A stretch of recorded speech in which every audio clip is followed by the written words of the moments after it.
오늘은 당신은 은사 받은 사역자입니다라는 제목으로 하나님의 말씀을 전하겠습니다. 제가 한 번은 미국의 그 윌로크릭 교회 담임 목사님이신 빌 하이베스 목사님이 인도하는 세미나에 참석을 한 적이 있습니다. 그 세미나에서 목사님이 참석자들에게 질문을 하나 했습니다. 그 질문은 여러분은 성령으로 지금 뜨겁게 달아올랐습니까? 그렇게 질문을 했습니다.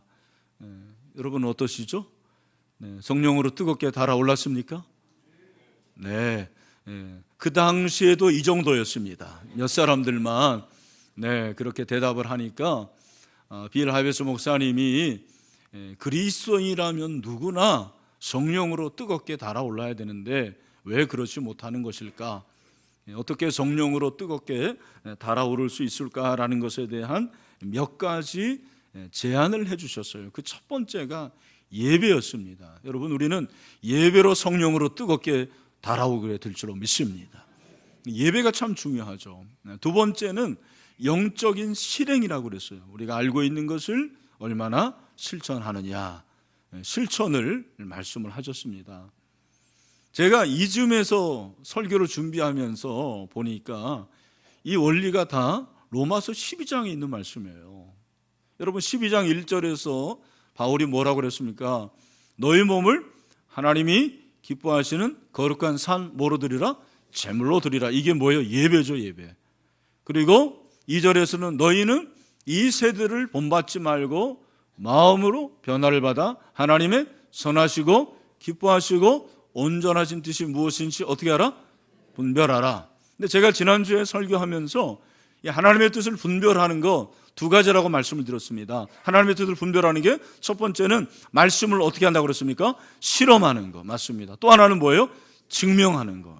이 3부 나오신 분들은 확실히 다른 것 같아요. 하나님의 뜻을 분별하는 것은 하나님의 뜻 말씀을 어떻게 한다고요? 실험해보고 증명해보고. 여러분 그렇게 일주일 사시다가 오신 줄로 믿습니다. 저도 그렇게 살다 왔어요. 여러분 그냥 말씀 듣고 잊어버리고 또 오고 그런 분들 다시 한번 다음 주에는 실천을 해보시길 바랍니다. 이것이 영적인 실행이잖아요. 그리고 목사님이 세 번째, 우리가 그리스도인으로서 어떻게 성령으로 뜨겁게 달아올 수가 있느냐라고 했을 때 세 번째가 바로 소그룹과 영적 은사의 발견이라고 했어요. 그 내용이 여기 있는 거예요. 3절에서 8절이 바로 영적 은사의 발견이거든요.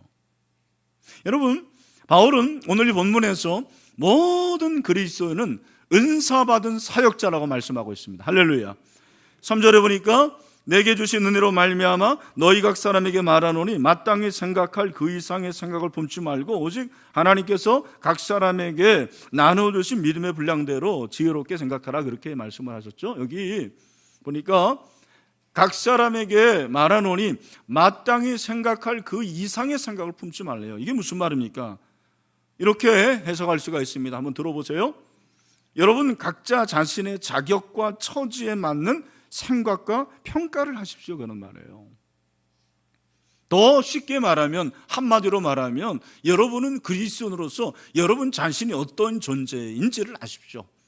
당신을 알라, 너 자신을 알라라는 거예요. 어서 많이 들어본 얘기예요. 영어로 뭡니까? Know yourself.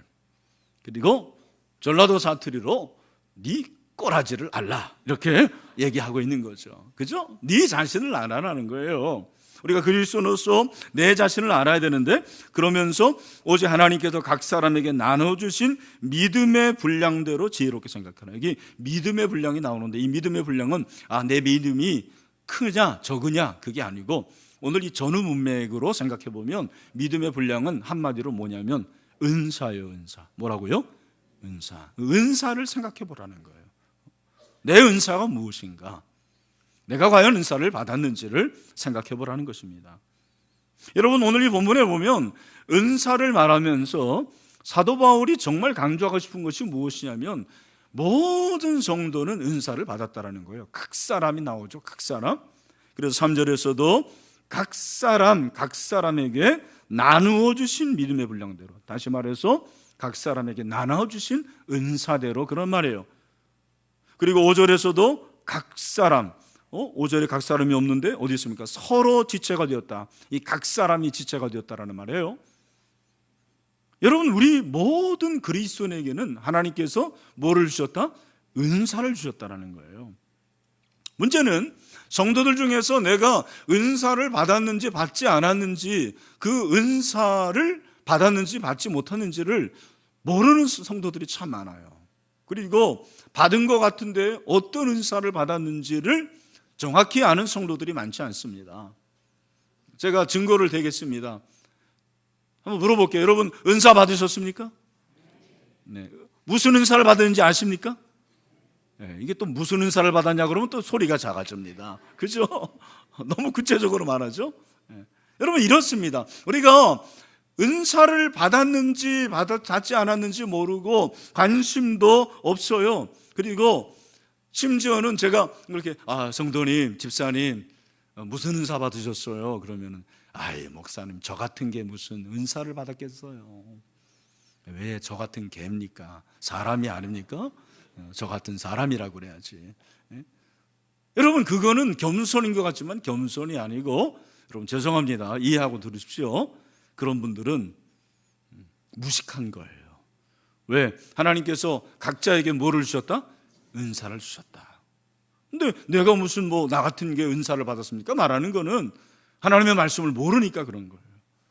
그리고 이게 겸손인 것 같지만 지나친 겸손은 뭐다? 교만이다. 교만의 마음이 있는 거예요. 오늘 사랑하는 형제 자매 여러분, 오늘 산부 예배 나오셨는데 특별히 산부 예배는 새가족들이 많아요. 새가족들은 은사 이런 거 처음 들어본 얘기일 거고 별로 관심이 없는 분도 있을 거예요. 그러나 중요한 거예요. 우리 또 기존의 성도들도 여러분 은사가 무엇인지 발견하고 이 은사를 통해서 사역할 수 있는 사역자들이 되기를 주님의 이름으로 축원합니다. 은사가 무엇입니까? 은사라는 것이 한자로는 이렇게 씁니다. 한번 보여주세요. 은혜 줄사자예요. 네이버 사전에도 나오는 단어더라고요. 이게 성경에만 은사가 나오는 게 아니고, 근데 일반적으로 은사라는 것은 임금이 신하에게 어떤 것을 내려주는 거, 하사하는 걸 은사라고 그래요. 그 내려주는 것, 어떤 일을 은사라고 그러는 거예요. 그러니까 여러분, 임금에게 은사를 받으면 영광이겠습니까? 영광이 아니겠습니까? 영광이죠. 제가 초등학교 때 그 선생님이, 담임 선생님이 나에게 신부를 시키면 너무 영광으로 생각했어요. 왜 나를 안 시켜주나? 근데 여러분, 임금이 시켜준다 그러면 그건 대단한 거예요. 그게 은사인데, 여러분, 성경에서 그 임금이 누굽니까? 바로 저와 여러분의 영적인 아버지 하나님인 줄로 믿습니다. 하나님께서 저와 여러분에게 은사를 내려주셨습니다. 할렐루야. 이 은사가 뭐냐? 은사라는 것은 한번 따라합시다. 하나님이 나에게 주신 재능. 여러분, 이걸 바로 정의를 해야 돼요. 은사가 뭐라고요? 하나님이 나에게 주신 재능이 바로 은사예요. 그런데 은사에 대해서 우리가 이제 좀 잘못 알고 있는 것이 몇 가지가 있어요. 그 중에 하나가 뭐냐면, 은사가 후천적입니까? 선천적입니까? 생각이 갈려지는 거예요. 여러분, 은사는 후천적입니다. 선천적이지 않아요. 은사라는 것은 우리가 소유하고 태어나는 것이 아니라 크리스찬이 될 때, 혹은 우리가 하나님과 깊은 관계를 맺게 될 때 하나님이 주시는 선물이 은사입니다. 잘 기억해야 돼요. 예수 믿지 않는 비그리스도인에게는 은사가 있을까요? 없을까요? 없어요. 은사는 누구만 있는 거예요? 신자에게만 있는 거예요. 신자. 누구를 믿는 신자? 예수 그리스도를 믿는, 하나님을 믿는 신자에게만 주신 선물이 은사인 줄로 믿습니다. 그 증거를 제가 드릴게요. 고린도전서 12장 3절에 보면, 우리 같이 한번 읽어보죠. 시작. 그러므로 내가 너희에게 알리노니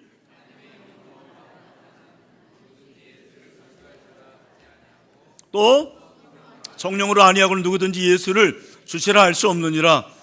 여러분, 정말 제가 진심으로 묻겠습니다. 여러분, 여러분의 전 인격으로 예수님이 여러분의 주인임을 믿습니까? 정말 믿으십니까? 그러면 은혜 받은 거예요. 여러분들은 은혜 받은 사람이에요. 은혜 아니면 이렇게 고백할 수가 없어요. 성령으로 아니고는 이런 고백을 할 수 없다고 그랬거든요.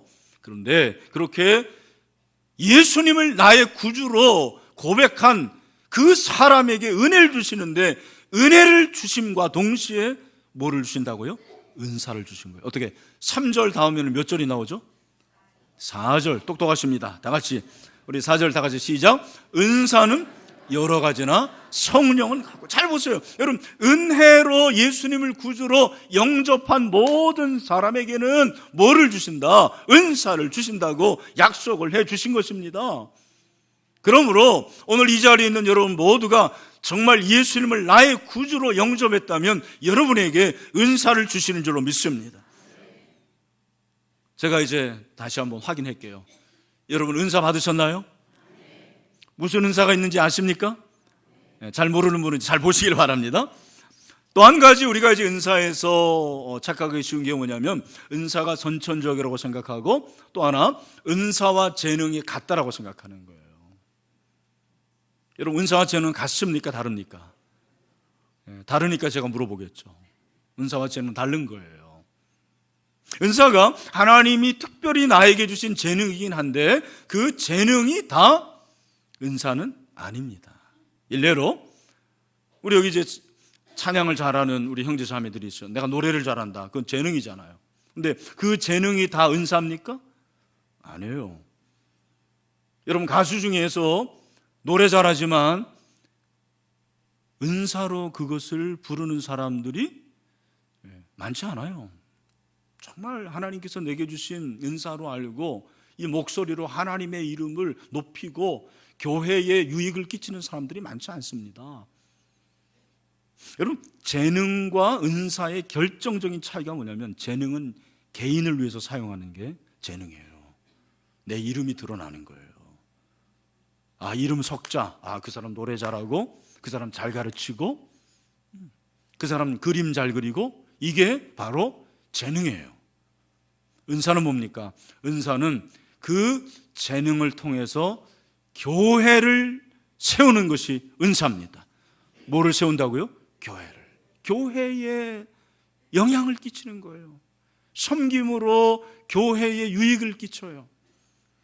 그걸 사역이라고 그래요. 사역. 여러분 사역은 일하는 게 아니에요. 여기서 사역은 바로 은사로 섬기는 게 사역입니다. 사랑하는 형제자매 여러분, 저는 여러분들이 은사로 교회를 섬길 수 있게 되기를 축원합니다. 그러니까 여러분 은사는 어떤 학자는 이렇게 말을 해요. 은사는 교회론적이고 회중적이다 그랬어요. 굉장히 의미 있는 말이라고 생각해요. 무슨 말입니까? 은사는 교회를 떠나서 생각할 수가 없는 거예요. 은사는 교회 중심이고 교회 안에서 이루어져야 돼요. 그리고 교회에 영향을 끼치고 교회를 섬긴다라는 것은 사실은 바로 옆에 있는 사람을 섬기는 거거든요. 우리 형제 자매들을 섬기는 거예요. 그게 진정한 은사예요.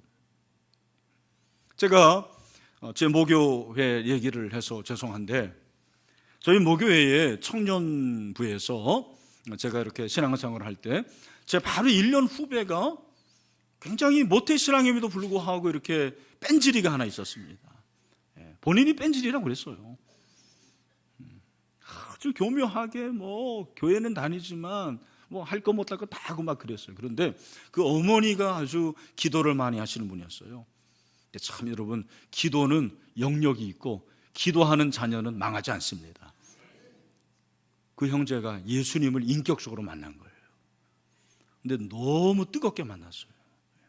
그래가지고 성령 체험을 했는데 하나님께서 그 형제를 180도 바꾸게 하고 뿐만 아니라 은사를 주셨는데, 어떤 은사를 주셨냐면 예언의 은사를 주신 거예요. 교회에서 이 예언의 은사를 가진 사람들이 문제를 일으킬 경우가 많거든요. 왜? 막 앞길을 예비해주고 얘기해주고, 아 이렇게 하라 저렇게 하면 좋다. 근데 그게 막 맞으니까 우리 청년부 형제 자매들이, 지체들이 담당 목사님이 있는데도 불구하고 문제만 생기면 누구를 찾아가요? 그 형제를 찾아가는 거예요. 제가 그 즈음에 전도사로 나왔기 때문에 정확한 건 몰랐는데 이 형제가 야매로 사역을 한 거예요. 그러니까 야매 뭔지 아시죠 여러분? 그게 문제가 됐어요. 나중에 후에 제가 얘기를 들어보니까 교회에서 문제가 생겨서 그 형제가 교회를 나올 수밖에 없었고 나중에는 신앙까지 이상하게 졌더라고요. 제가 그때 생각했어요. 이 은사는 교회 안에서 교회를 중심으로 정말 하나님의 영광을 위해서 사용해야 되는구나. 그걸 깨달았어요. 개인의 영광이 아니에요. 여러분, 우리 성도들도 보면은요, 개인의 이름을 위해서 막 은사를 활용하는 거예요. 내 이름 내야 되고, 내가 영광을 받아야 되고, 내가 잘한다는 소리 들어야 되고, 목회자도 그렇거든요. 정말 제가 우리 그 교역자들에게 감사하고, 특별히 이제 우리가 개척한 오치영 목사님, 또 강재성 목사님, 얼마 전에 또 부임한 조진강 목사님, 다 이런 목사들의 특징이 뭐냐면 신일교회를 너무 생각하는 거예요. 정말이에요. 어떨 땐 내가 눈물이 날 정도로 담임 목사인 나보다도 사랑하는 거예요. 정말 그분들을 내가 생각할 때 눈물이 나오지 않을 수가 없어요. 어떻게 부교역자들인데 나보다 더 교회를 저렇게 생각하는가? 여러분 어떻습니까? 하나님이 우리에게 은사를 주신 것은 내가 이렇게 뭐 대단하다, 내가 은사 받았다, 내가 잘한다, 이게 아니에요. 교회를 교회되게 하고 영향을 끼치고 교회를 세우기 위해서 하나님께서 은사를 주신 줄로 믿습니다. 그래서 바울은 이것을 설명하는데 몸으로 설명을 하죠. 4절에 보니까 우리가 한 몸에 많은 지체를 가졌으나 모든 지체가 같은 기능을 가진 것이 아니다. 이 4절의 초점은 은사가 다 다르다라는 거예요. 다름을 얘기하는데 다름을 설명하는데 비유를 몸을 들어 설명하고 있어요. 여러분 잘 들으십시오. 교회를 여러 가지로 표현을 합니다. 교회는 뭐예요? 교회는 부름받은 백성들의 모임이에요. 이게 기본적으로 아셔야 돼요. 이 3부 오신 분들 아셔야 되는데, 교회가 뭐다고요? 부름받은 하나님의 백성들의 모임. 그리고 교회는 그리스도의 신부고 교회는 성령의 전인데, 신약 성경에서 정말 교회를 잘 표현하는 것 중에 하나가 뭐냐면 그리스도의 몸이라는 거예요. 여러분, 우리가 지금 몸을 가지고 있는데 저는 교회를 그리스도의 몸이라고 표현한 이것이 정말 놀랍다고 생각해요. 탁월한 표현이라고 생각을 해요.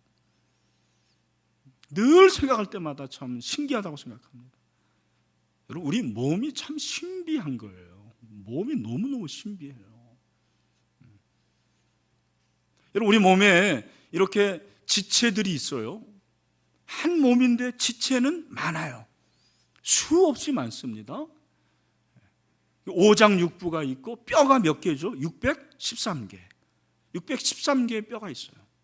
그리고 여러분, 그 대장의 길이가 뭐 엄청나게 길고, 세포, 우리가 이제 식사할 텐데 식사 후에 그 음식을 소화시키는 셈이 뭐 140억 개인가요? 제가 정확히 기억 못 하는데, 여러분, 이게 놀라운 일 아닙니까? 이게 그냥 우연하게 이렇게 만들어졌다는 것이, 저는 그걸 믿는 게 기적이라고 생각해요. 여러분, 하나님이 이렇게 만드신 줄로 믿습니다. 할렐루야. 우리 몸이 그렇게 신비한 거예요. 우리 몸에는 몸은 하나지만 지체가 많아요. 마찬가지로 여러분, 그 몸이 하나인 것을 통일성이라고 해요. 따라합시다. 통일성. 몸이 하나이기 때문에 그 몸은 같은 방향을 가지고 나가야 돼요. 여러분, 오늘 오시는데 여러분의 다리는 신일교회로 오려고 그랬는데 여러분의 팔은 저쪽 동화사로 가려고 그러신 거죠. 그런 사람 있어요? 그런 사람은 없어요. 여러분, 우리의 몸이 신일교회로 향했다면 팔과 다리와 모든 것이 따라가는 줄로 믿습니다. 이걸 뭐라고 그래요? 따라합시다. 통일성. 그러나 여러분, 통일성이 있지만 그 통일성 안에는 다양성이 있는 거예요. 몸이 하나지만 팔과 다리, 나의 생각, 그리고 나의 모든 장기, 이런 것들이 다 따라왔어요. 내가 여기 있지만 내 심장은 집에 있고 여러분의 대장은 저 어디 가고, 그런 게 아닙니다. 모두 다 각기 다양성을 가지고 여기 교회에 온 거예요. 마찬가지로 그리스도의 몸인 교회는 통일성을 통해서 다양성이 이루어진 줄 믿습니다. 그 다양한 것이 바로 지체라는 거예요. 지체가 있기 때문에 다양한 거예요. 그 지체가 다 자기 역할을 해요. 몸이 역할을 해서, 지체가 역할을 해서 여기에 있는 것과 마찬가지입니다. 저는 오늘도 이 3부 예배 시작하기 전에 이렇게 강대상 의자에 앉으면서 기도를 하는데 참 감격이 되는 거예요. 여러분은 잘 모르실 거예요. 이 예배 한 부서를 위해서 얼마나 많은 사람들이 헌신하는지 모를 거예요. 여러분, 우리가 4부 예배를 준비하기 위해서 2년 전부터 생각을 하고 6개월 동안 준비하고 우리 교육자들이 얼마나 많이 얘기를 했는지 몰라요. 그래서 4부 예배가 드려지는 거예요. 이 3부 예배를 위해서도 어제부터 청소하시는 분들이 있었고, 주보를 접고, 그리고 식당에서 준비하고, 그리고 우리 장로님 또 기도 준비하고, 찬양대 준비하고, 방송실에서 여러분 그 외에도 보이지 않는 곳에서 안내하고, 주차 차량으로 섬기는 총들 누가 그거 봅니까? 그러나 자기의 역할을 그렇게 감당하는 거예요. 생각해 보면 눈물이 나요. 이 예배 그냥 담임 목사 혼자 나오는 것 같잖아요. 아니에요. 저는 허수아비 불가이에요. 다 지체가 있으니까 그게 가능한 거예요. 예배만 그런 게 아닙니다. 우리 신일교회 정말 하나님께서 은혜 주셔서 계속 성장하는데 이제는 1,100명이 넘고, 우리 다음 세대가 400명이 되고, 이 교회가 교회 되기 위해서 하나님께서 여러분 각자에게 주신 은사대로 그렇게 사역할 수 있게 되기를 주님의 이름으로 축원합니다. 아멘. 그렇게 섬길 때 어려움이 있습니다. 그게 뭐냐면 은사를 가지고 사역할 때 은사가 다르기 때문에 어떤 문제가 일어나면 비교 문제가 나오는 거예요. 비교. 여러분 옆에 있는 분의 은사와 비교하지 않으시죠? 네. 시기하지 않으시죠? 대답을 안 하시는 건지 못 하시는 건지. 우리가 그렇게 되는 거예요. 은사가 똑같으면 그런 일이 없을 텐데 하나님께서 그렇게 하시지 않았어요. 다 달라. 보통 이 신약성경에 한 28가지의 은사가 있다고 하는데 오늘 7가지가 나오는데 그 28가지 한 30가지를 각자가 다 가지고 있는 거예요. 그러니까 내게 없는 것 때문에 비교가 되고 시기가 되는 거예요.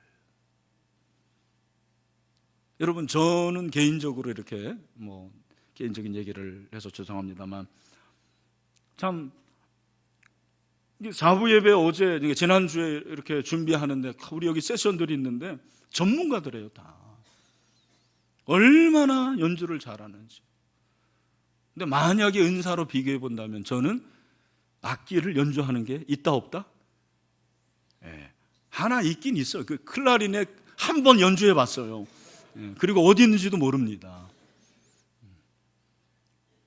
노래를 우리 찬양대 찬양팀들, 우리 이제 4부 섬기는 분들 헵시바라 그러는데 그 찬양팀들이 그렇게 찬양을 하는데 정말 잘해요. 저는 사실 노래를 잘 못하거든요. 다 인정해 주시는 분위기인 것 같은데 이야, 기계를 우리 방송간사 또 우리 교육자들도 요즘에는 다 기계를 잘 합니다. 방송기계. 제가 방송실에 가면 다룰 줄 아는 기계가 하나도 없어요. 지금 정말입니다. 그래서 저는 담임 목사밖에 못합니다.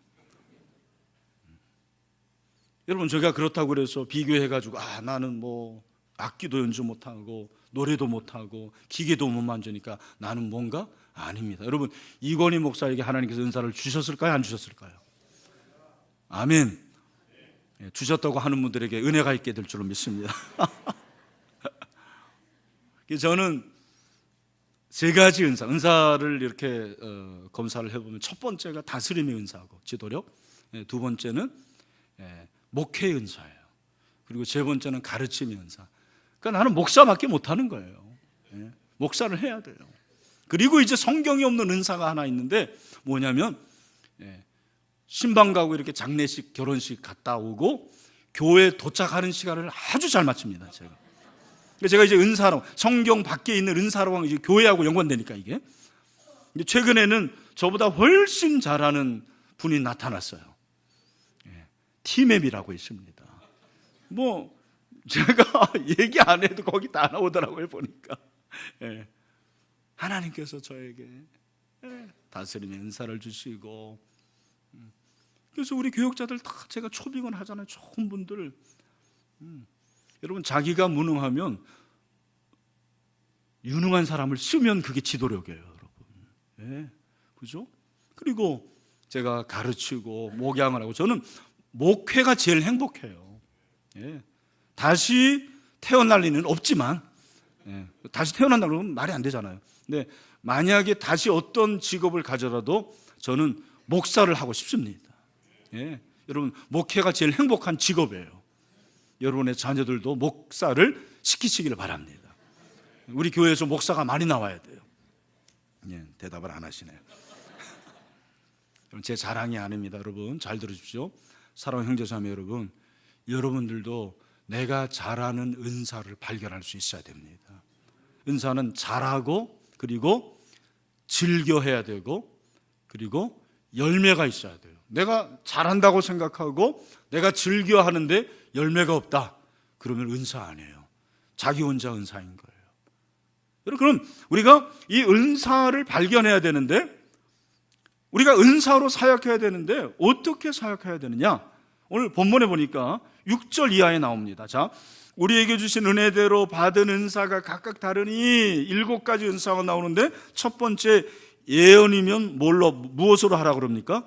믿음의 분실. 여러분, 여기서 예언이라 말하는 것은 그냥 미리 말하는 게 아니고, 성경에서 말하는 예언이라는 은사는 항상 뭐와 같이 가야 되냐면 말씀하고 같이 가야 돼요. 그래서 여러분들이 당신이 뭐 이거 해 저거 해 그러면 안 되고, 그런 마음이 있다면 그 말씀이 뭘로 나타나야 되냐면 성경으로 나타나야 돼요. 그래서 진짜 예언하는 사람들은 성경만 얘기합니다. 이 사입이, 이단들이 이상한 얘기하는 거지, 예언은 말씀으로 말하는 거예요. 할렐루야. 두 번째 무엇입니까? 섬기는 일, 교회의 모든 직분이죠. 목사, 장로, 권사, 이런 걸 말하는 거예요. 이런 모든 섬기는 일도 섬김으로 하라는 거예요. 여러분, 사역하다 보면 어려운 일이 있는데 섬김으로 하는 거죠. 그리고 세 번째는 가르치는 것. 이 가르치는 것은 예언과 달라요.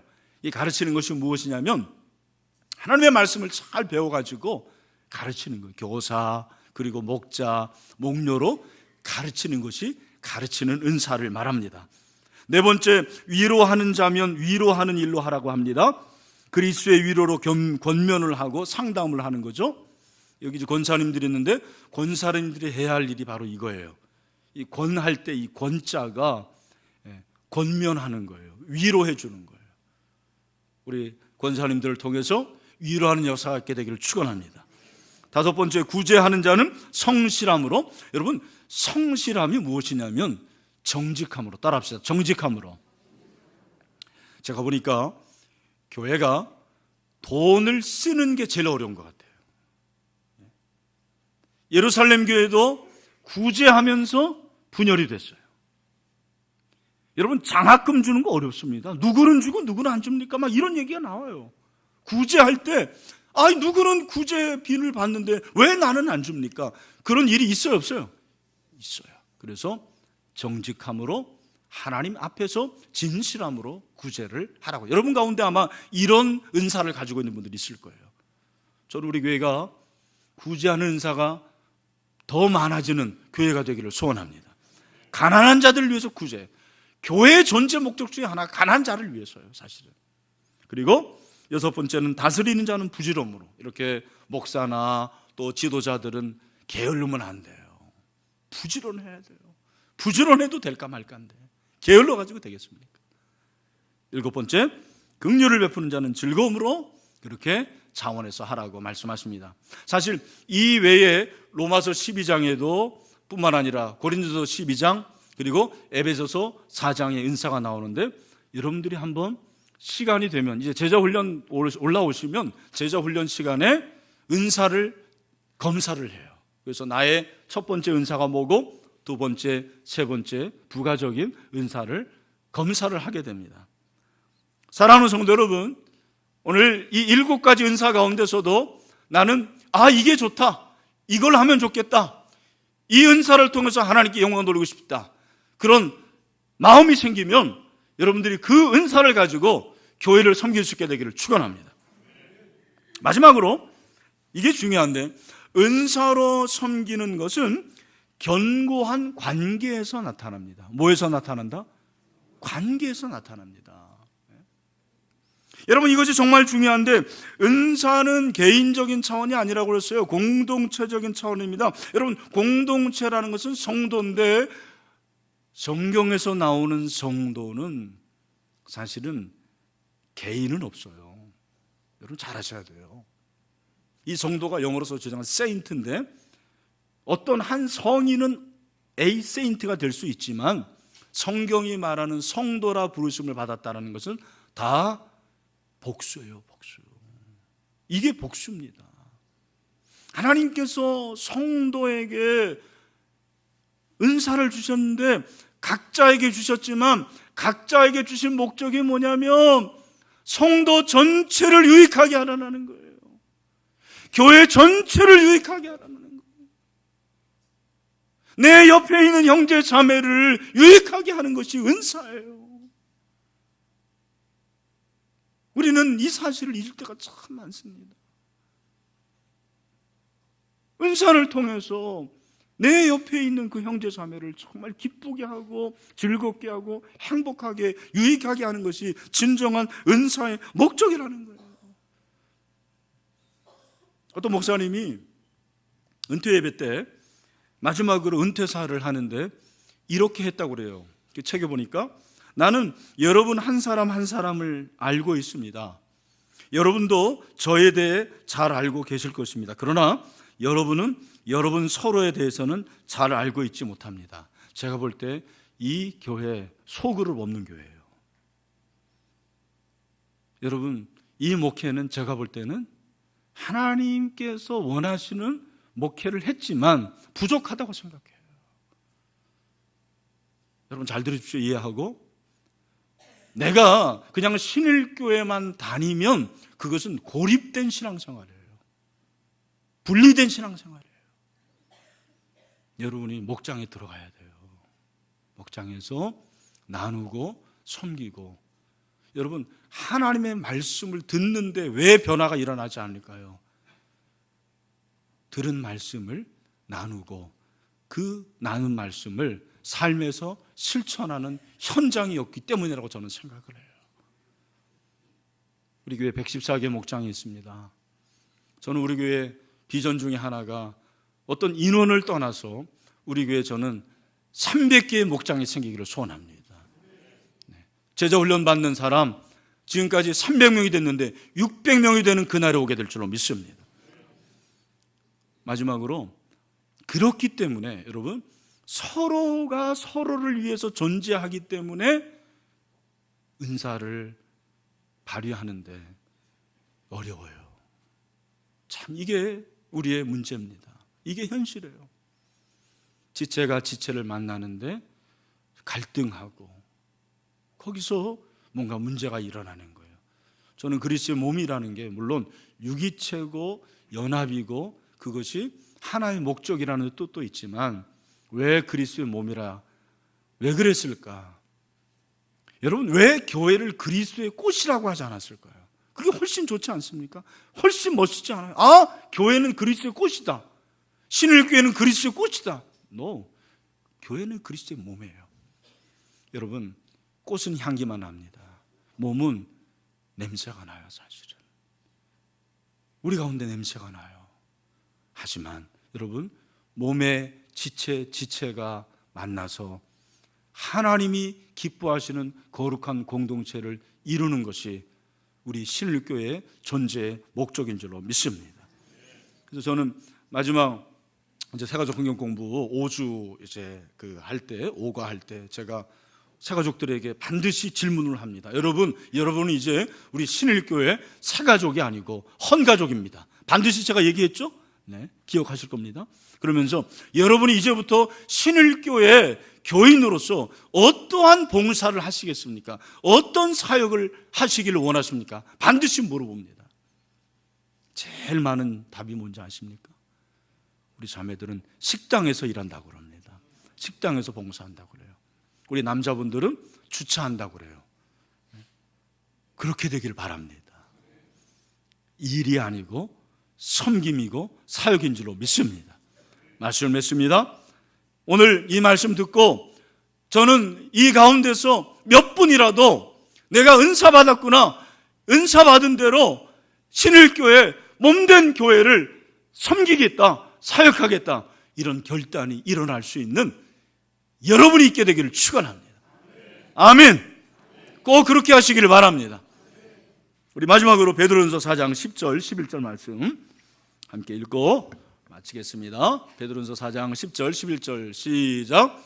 각각 은사를 받은 대로 하나님의 여러 가지 은혜를 맡은 선한 청지기 같이 서로 봉사하라. 아멘. 만일 누가 말하려면 하나님의 말씀을 하는 것 같이 하고 누가 봉사하려면 하나님이 공급하신 힘으로 하는 것 같이 하라. 이는 범사에 예수 그리스도로 말미암아 하나님이 영광을 받으시게 하려 함이니 그에게 영광과 권능이 세세에 무궁하도록 있느니라.